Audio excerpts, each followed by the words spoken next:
I think one of the things that will surprise quite a few people, particularly people who have a more stereotypical notion of Thoreau, you know, Thoreau the latter-day hippie, Thoreau the rebellious young man, and so on. A lot of people will be probably fairly surprised when my project is published at the level of sophistication that Thoreau achieved with his ethnological studies. Prior to this project being published, very few people will have known about Thoreau's study of Native Americans, and as a consequence, when this is fairly well known, when it is published, a lot of people are going to be set back a bit, I think.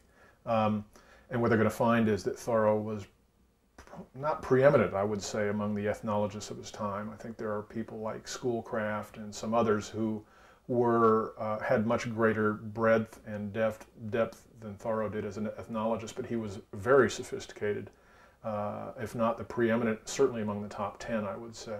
We do know early in Thoreau's life that he actually met real live Indians on the shores of Concord. The Native Americans of that general part of New England would come through periodically. So he did meet Indians early on. However, later in his life, when he made excursions, as he called them, to, for instance, the Maine Woods, he also made an effort to get Native American guides.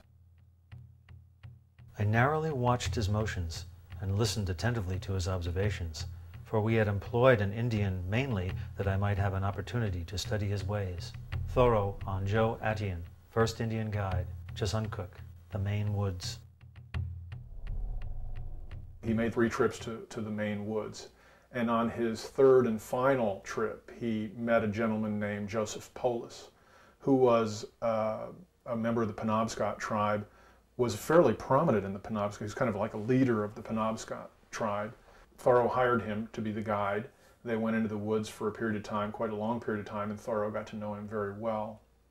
So well, in fact, and so impressed was Thoreau with him, that towards the end of his life, it became very clear, and Emerson and several others had pointed out, that Thoreau had 3, again at the end of his life, that he had 3 heroes, you might say. One was Walt Whitman, one was John Brown, the famous abolitionist of Harper Ferry's fame, and the other was Joe Polis, this Native American guide. Thoreau, in his book The Maine Woods, writes about his relationship with Joe Polis, and it's a fascinating relationship.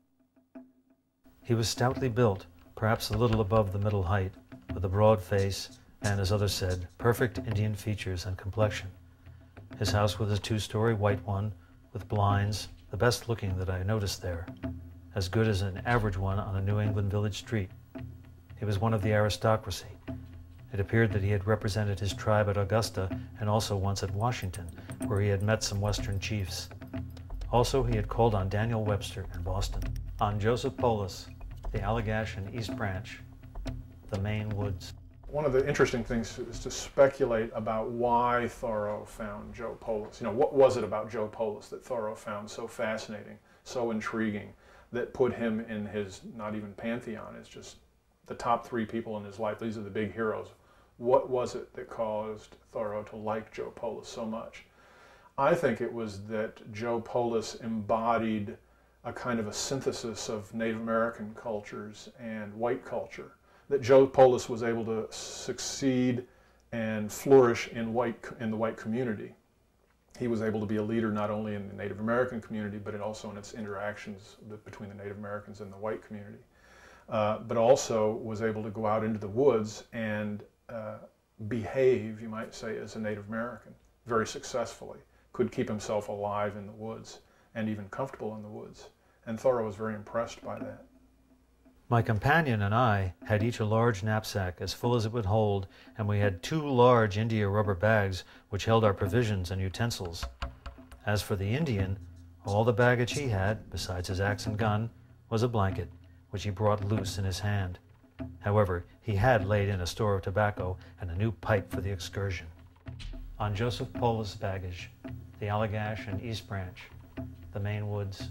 We put tobacco down for everything. We thank the Mother Earth for what we get, like all these things here, which are, to a lot of people are things or plants, but there's medicines in almost everything you see around here.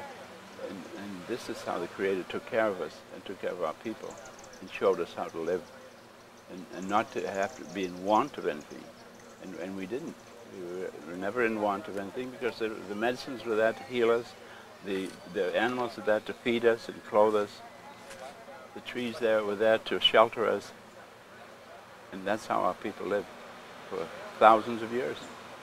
Thousands of years. Our Indian said that he was a doctor and could tell me some medicinal use for every plant I could show him. I immediately tried him. He said that the inner bark of the aspen was good for sore eyes, and so with various other plants, proving himself as good as his word. According to his account, he had acquired such knowledge in his youth from a wise old Indian with whom he associated, and he lamented that the present generation of Indians had lost a great deal. Joe Polis as a doctor, the Allagash and East Branch, the Maine Woods. We talk of civilizing the Indian, but that is not the name for his improvement. If we could listen but for an instant to the chant of the Indian muse, we should understand why he will not exchange his savageness for civilization. Sunday, a week on the Concord and Merrimack Rivers. Of course, I went to Harvard College and we studied Greek and Roman philosophy and Greek and Roman literature. I think, however, that things are important and certainly have had a big influence on my life. It is just as important to study the Indians. They are divine as well. And we can learn a great deal from the way that the Indian has lived here in our land. Their respect for nature, their use of the land, their belief that we are all part of the Great Spirit. The sun is going down and it's coming, night will be coming on shortly.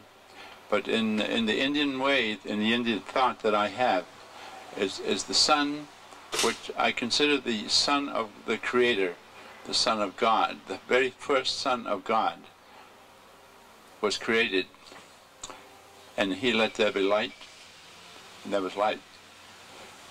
At this present time, the sun is setting, the Son of God is now meeting. I have to explain, the Son of God is also our Father, the Father of all creation. And also not only the Father, but he is now going down and starting to join with the Mother Earth. The beauty of that sunset, as the sun and the earth meet and spend the night together and awaken early in the morning again. So I honor that, and I honor the Creator who made this happen, because without that we would not be here. So I thank the Creator for this beautiful evening, this beautiful weather, this beautiful air, and all the beautiful people that's here.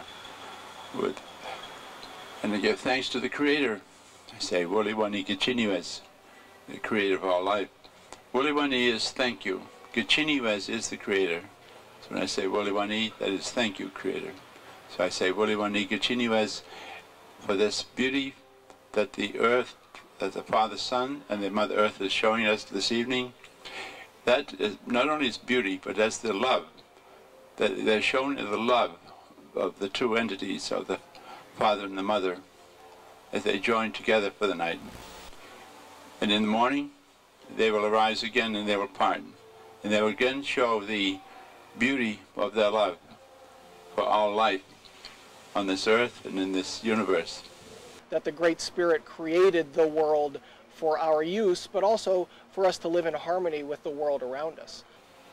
Again, you pause in wonder and awe at the Creator's, the way He treats us and shows us His love, His or her love. There's no gender in the Creator. That's why we call Him Creator. We don't say man God or woman God. We say the Creator of all life and all things. Men should not go to New Zealand to write, or think of Greek and Rome, nor more to New England. New earths, new themes expect us. Celebrate not the Garden of Eden, but your own garden.